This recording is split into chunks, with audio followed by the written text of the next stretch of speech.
మా నాన్నగారు అన్నారు, మీరు సీఎం అయితే చాలు నాకేం అక్కర్లేదంటే, ఆ రోజు 2019లో మా నాన్నగారు జగన్మోహన్ రెడ్డి మీ ఇష్టం వచ్చిన వాళ్ళకి ఇవ్వండన్నా నేను గెలిపించుకొని తీసుకొస్తామని చెప్పారు.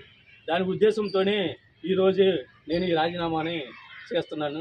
సీఈఓ గారి ఛాంబర్లో రాజీనామా పత్రం కూడా అందజేశాను. Okay, thank you. అంటే ఇప్పటికే మీ నాన్నగారు అధిష్టానంతో కూడా మాట్లాడటం జరిగింది. అయితే ఇవాళ ఏదో ఒక మీడియాలో మాట్లాడిన దాన్ని బట్టి మీ పదవులకి రాజీనామా చేయాల్సినంత అవసరం ఉందని భావిస్తున్నారా?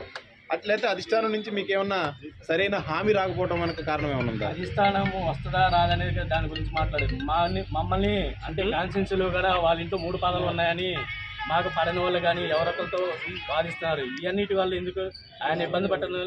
అధిష్టానం ఇష్టం. మేము పని చేస్తామా పని చేయమా, సీఎం గారు ఇస్తారా అనేది అది మా నాన్నగారు అన్నది ఏమిటి?